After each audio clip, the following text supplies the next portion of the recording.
Chaque pays, en fait, écrit son propre roman national, mais ce n'est pas aux auteurs, aux autrices, aux écrivains, aux écrivaines de le faire. Ces injonctions sont là, elles sont posées, mais peut-être qu'on devrait pouvoir s'en libérer. En quoi Paul Bowles serait plus marocain que moi? Parce que lui, il a écrit sur Tanger. Est-ce qu'on peut parler aujourd'hui de lectorat marocain? C'est qui? C'est quoi le lectorat marocain? La question d'à qui on s'adresse, il faut l'oublier quand on écrit parce que sinon on répond à une demande, mais en même temps elle est forcément là. Je sais que j'ai résolu ça pour moi, en tout cas en me disant j'écris pour des gens qui ne me liront peut-être pas, mais j'écris pour eux quand même. On va lire un auteur, une autrice du Maroc, et bien forcément ça va être un peu exotique, on va voir du pays, mais pas forcément. Je sais qu'aujourd'hui on est plutôt dans l'ère on est très souverainiste, très nationaliste, mais c'est beau l'universel. C'est vrai que c'est pas le lectorat qui a blâmé, c'est plutôt, en tout cas, les circuits de promotion vis-à-vis du lectorat. Moi, ça m'arrive très souvent, par exemple, que les gens me disent « Ah non, mais moi, les auteurs marocains, je lis pas. » Enfin, au Maroc. Parce qu'il y a une forme de « Ok, ils écrivent à peu près tous la même chose. » On a souvent tendance à dire « Oui, c'est méchante maison d'édition étrangère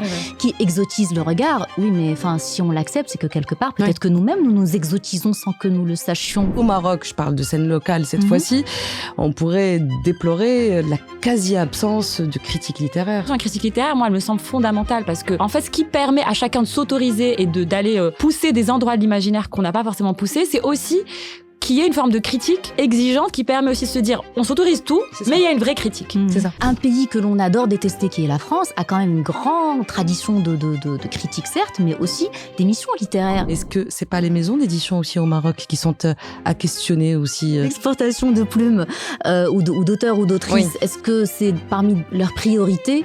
Je ne pense pas. Aujourd'hui, il y a une petite tendance qui est en train de s'inscrire, je trouve, dans tout ce qui est coédition. On voit émerger des auteurs marocains dans les grands prix littéraires, mais est-ce qu'ils ouvrent forcément la voie aux autres? La distinction, on en a déjà un peu parlé tout à l'heure, elle est extrêmement complexe parce qu'elle soulève aussi la question de qui nous distingue. Est-ce que ce sont forcément des bons romans à chaque fois qu'ils sont distingués? Le prix, c'est l'aboutissement. C'est pas ce qu'il faut créer pour que les gens commencent à écrire. Écrire à partir de la marge, ou en tout cas écrire de façon à se méfier des reconnaissances du centre, ne doit pas nous conduire à une impasse de « on écrit pour 4 personnes ». Sinon, c'est aussi une forme d'entre-soi.